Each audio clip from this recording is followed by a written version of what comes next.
Assalamualaikum warahmatullahi wabarakatuh. Halo sahabat KPS, kembali lagi bersama saya Heni Triana Loli di channel komunitas Public Speaking Al-Hikmah. Baik teman-teman, pada kesempatan ini Heni akan men-share tips untuk menguraikan pikiran. Teman-teman pernah nggak sih memikirkan sesuatu hal? Pasti dong, baik itu memikirkan problem kehidupan, cita-cita, target-target yang harus dicapai, dan lain sebagainya. Namun, pada realitanya, seringkali apa yang kita pikirkan itu, teman-teman, mentok kadang hanya sampai dalam pikiran saja. Hanya sebatas bayangan, angan-angan, bahkan hanya sebagai fiktif belaka. Saking banyaknya yang kita pikirkan, membuat kita pada akhirnya bingung mau ngapain. Apa yang harus kita lakukan untuk mewujudkan apa yang ada dalam pikiran kita tersebut. Nah, teman-teman tenang saja. Heni punya tips untuk mewujudkan apa yang ada dalam pikiran teman-teman itu supaya bisa terrealisasikan dalam kehidupan sehari-hari. Nah, tips yang pertama teman-teman yaitu dengan menggunakan metode elips atau metode pikiran dalam tulisan. Maksudnya teman-teman, kita mengeluarkan apa-apa yang ada dalam pikiran kita, informasi yang tersimpan di dalam pikiran kita tuangkan dalam sebuah tulisan.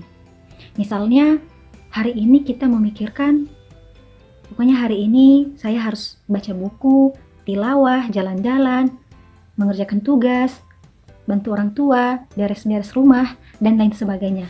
Nah, kita usahakan apa yang kita pikirkan itu teman-teman, jangan sampai mentok hanya dalam pikiran saja, tapi kita usahakan mengaktualisasikannya dalam sebuah tulisan. Tips yang kedua yaitu mind mapping atau memetakan pikiran. Mind mapping ini teman-teman, suatu cara yang digunakan untuk satu konsep bagaimana informasi yang sudah tersimpan dalam pikiran kita, kemudian kita menjabarkannya agar lebih teratur dan lebih terarah lagi. Nah, di tips yang kedua ini teman-teman, kita harus menentukan bagian-bagian terpenting yang akan kita lakukan. Kita harus memetakannya teman-teman. Seperti misalnya baca buku. Buku apa yang kita baca, kita harus tentukan.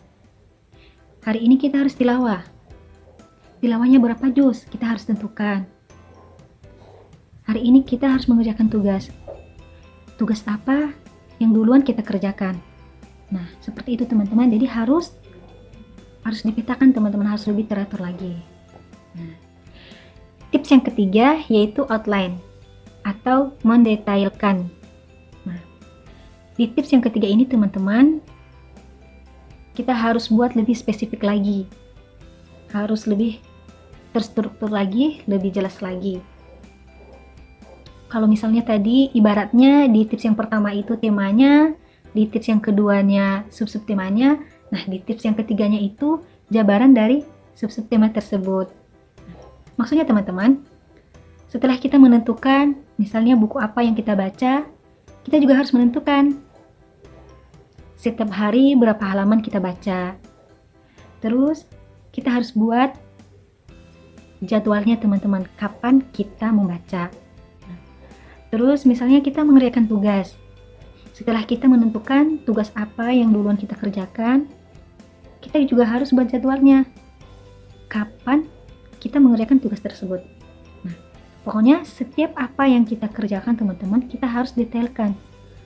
Kapan kita lakukan pekerjaan tersebut. Jadi harus lebih konkret lagi. Kenapa teman-teman? Supaya tidak bentrok dengan kegiatan-kegiatan yang lain yang akan nanti kita kerjakan selanjutnya.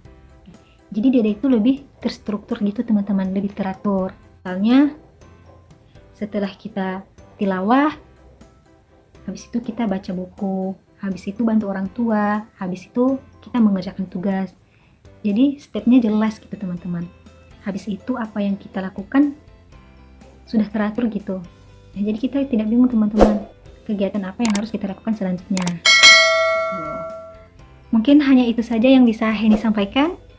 Semoga dapat bermanfaat. Kurang lebihnya mohon maaf. Akhirul kalam, wassalamualaikum warahmatullahi wabarakatuh.